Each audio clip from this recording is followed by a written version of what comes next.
You don't really work anyway, it's just silly online stuff. My sister Amanda's voice rang through my home office as she arranged her business files on what used to be my desk. I stood in the doorway, still dusty from helping her parents move into their new condo, watching as she systematically erased every trace of my presence from the room. My name is Sarah Mitchell. I'm 34, and I just returned from a weekend of heavy lifting and family drama to find my sister had completely taken over my workspace. The carefully organized writing corner I'd built in my own home was now buried under her real estate paperwork and motivational posters. "Amanda, this is my office," I said quietly, trying to keep my voice steady. "I work from here." She barely glanced up from arranging her designer desk accessories. "Oh, please, blogging isn't real work. I have actual clients, actual deadlines. Mom and Dad agree I need this space more than you do." Of course they did. In my family's eyes, Amanda could do no wrong. She was the successful real estate agent, the one with the fancy car and designer clothes. I was just the quiet one who played around on the internet all day. What they didn't know, what I'd never bothered to tell them, was that my silly online stuff had built a following of over 200,000 readers. My writing supported me comfortably, allowing me to buy this house with its perfect little office 3 years ago. Besides, Amanda continued, hanging her sales awards on my wall. "You can work from anywhere. Use the kitchen table or something. I need a professional space to meet clients." I watched as she tossed my writing references into a box, my favorite inspirational quotes replaced with her top seller certificates. The room that had once been my sanctuary was transforming before my eyes. "Did it occur to you to ask me first?" I asked, picking up my beloved vintage typewriter before she could relocate that too. "Mom said you wouldn't mind." "You never mind, Sarah. That's your thing, right? Always accommodating, always nice." She gestured around the room. "And this location is perfect for my business, right in the heart of the best-selling district." I clutched my typewriter closer. "And what about my business?" Amanda laughed, the same dismissive laugh I'd heard my entire life. "What business? Writing little stories online isn't a business, Sarah. I'm doing you a favor, really. Maybe this will push you to get a real job." I thought about the contract sitting in my email, the one I hadn't told my family about. The one from a major publishing house interested in turning my online series into a book deal. I thought about the speaking engagement I had scheduled for next month, and the writing workshop I was supposed to host in this very office. But standing there, watching Amanda rearrange my space like she owned it, I realized something. My family had always seen what they wanted to see. To them, I would always be the agreeable one, the one who gave in, the one whose work didn't matter. "You know what?" I said, surprising myself with how calm I felt. "Keep it." Amanda's head snapped up, suspicion crossing her face. "Really?" "Really, you're right, I can work from anywhere." I picked up my laptop bag and the typewriter. "The office is yours." Well, good," she stammered, clearly thrown by my lack of resistance. "I knew you'd understand. I'll need the keys too for client meetings." I pulled my house keys from my pocket, removed the office key, and handed it to her. "Just remember to lock up when you leave." As I walked out, I heard her on the phone with our mother. "She just gave it to me, just like that. See, I told you she doesn't really need an office." What Amanda didn't know, what none of them knew, was that I'd stopped needing their approval a long time ago. And as I drove away from my house, a plan was already forming in my mind. Sometimes the best revenge isn't fighting back, it's letting people think they've won while you build something better. I pulled into my favorite coffee shop, set up my laptop, and opened my email. The publishing contract was still there, waiting for my signature. So it was an interesting listing I'd been eyeing for the past month.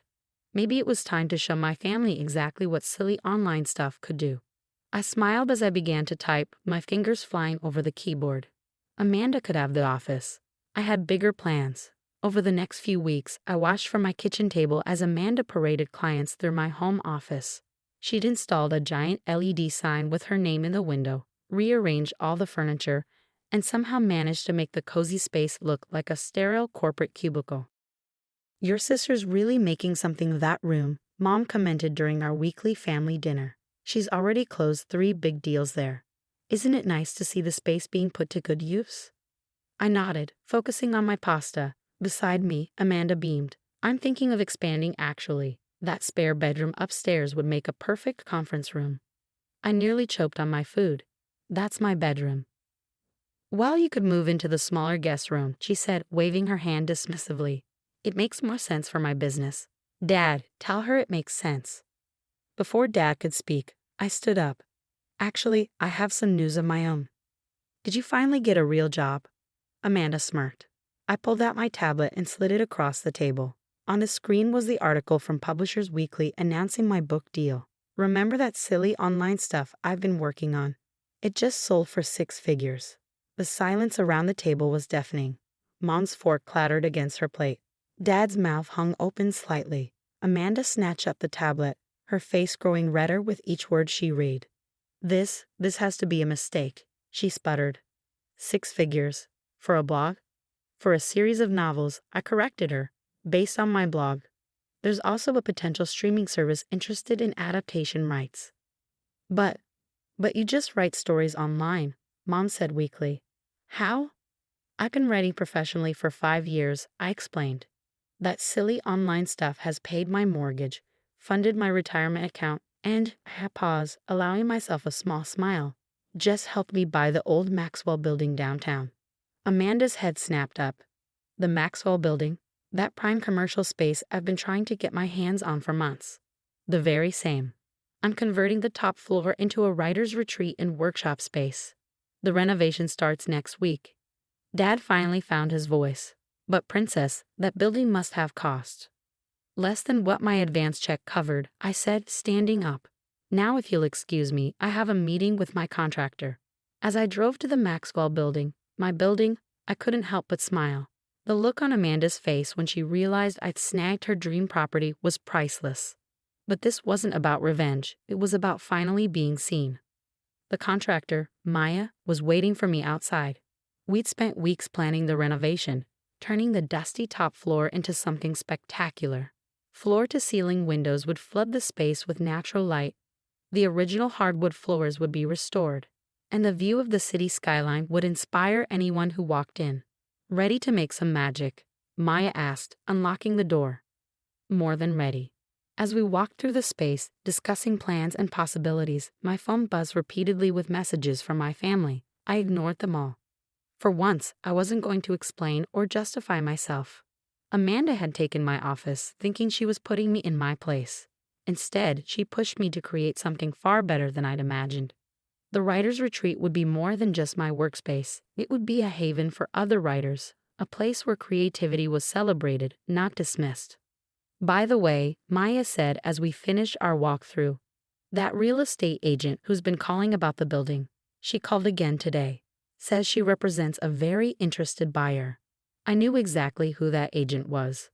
Tell Amanda the building's not for sale. Not now, not ever. Maya grinned. Will do, boss. As I stood at the windows, watching the sunset paint the sky in brilliant oranges and pinks, I felt a sense of peace settle over me. Sometimes the best response to being underestimated isn't to fight back. It's to rise above, to build something so magnificent that those who doubted you can't help but look up in awe. My phone buzzed again. Another message from Amanda. We need to talk about the Maxwell building. I have clients interested in the space. I typed back a simple response. Sorry, the silly online writer is busy creating something real. Then I turned back to my plans, ready to transform the space into everything I dreamed of, and everything my family never thought I could achieve. 3 months after that family dinner, I stood in my completed writer's retreat, watching the sunrise through the floor-to-ceiling windows. The space was everything I'd envisioned and more. Comfortable writing nooks dotted the open floor plan, each with its own view of the city. A coffee bar served local brews, and small meeting rooms provided quiet spaces for workshops and writing groups. My vintage typewriter, rescued from my old office, sat proudly on display in the entrance, surrounded by copies of my newly published book. The irony wasn't lost on me. The same typewriter Amanda had nearly tossed away was now a symbol of success she couldn't ignore. The grand opening was scheduled for today, and despite my best efforts to keep it quiet, word had spread. Local media was coming to cover the story of how a mere blogger had created one of the city's most innovative creative spaces. Ms. Mitchell, my assistant, Kate, appeared at my elbow. Your family's here. I turned to see Mom, Dad, and Amanda standing awkwardly in the entrance. Amanda's face was a study in conflicting emotions as she took in the space she tried and failed to acquire for her own business. Sarah, Mom started, clutching her purse tightly. This is incredible. It really is, Princess, Dad added, looking around in awe. Why did you tell us you were capable of all this? I tried, I said simply. For years, I tried to show you that my writing was more than just silly online stuff. You chose not to see it. Amanda stepped forward, her designer heels clicking on the restored hardwood floors. Look about the office. I may have been a bit hasty. Keep it, I interrupted. Consider it a reminder of what you thought I was capable of. This, I gestured around the retreat, is what I actually achieved. Before anyone could respond, Kate appeared again. The reporter from the City Times is here for your interview. I watched my family's eyes widen at the mention of the prestigious newspaper. Amanda, in particular, looked like she'd swallowed something sour. She'd been trying to get featured in the City Times for years. I should go, I said. Feel free to look around. The coffee bar is open, and there's a copy of my book for each of you on the welcome desk. You know, the one that just hit the bestseller list. As I walked away, I heard Mom whisper, "Did she say bestseller list?" The interview went wonderfully. The reporter was particularly interested in how I transformed from a simple blogger to a successful author and business owner. I told her the truth, that sometimes being underestimated is the greatest motivation to succeed. Later that afternoon, as writers filled the space, typing away their own stories, Amanda approached me again. I've been thinking, she said, fingers fidgeting with her designer bracelet. Maybe we could collaborate. Your platform, combined with my real estate expertise. I cut her off gently. No, Amanda. This space isn't about real estate or making deals. It's about creating something meaningful, something you once called silly and worthless. But the office you took, keep it. I meant what I said. Every time you walk in there, remember how you treated my dreams. And then look up at this building, my building, and remember what those dreams became. She left shortly after, our parents trailing behind her. But something had shifted. For the first time in my life, I saw respect in their eyes. Not that it mattered anymore. I'd stopped seeking their approval the day Amanda took over my office. As the sun set on our opening day, I sat in my favorite corner of the retreat, laptop open, working on my next book. Writers around me tapped away at their keyboards, sipped coffee, and created their own worlds. This was what I'd built, not just a space for myself, but a haven for others who dared to dream big. My phone buzzed with a text from Amanda. I'm sorry, I really am. Your success. It's incredible. I should have seen it sooner. I smiled, typing back. Sometimes the smallest office can lead to the biggest dreams. Thanks for pushing me out of mine. Then I turned back to my writing, watching the city lights twinkle through the windows of my creative sanctuary. Sometimes the best revenge isn't about getting even. It's about soaring so high that those who once looked down on you have to crane their necks just to see how far you've flown. The writer's retreat became the talk of the city, featured in magazines and blogs. But more importantly, it became a symbol of what happens when you refuse to let others define your worth. Amanda kept my old office, but I found something better. My own voice, my own space, and the sweet satisfaction of proving that silly online stuff could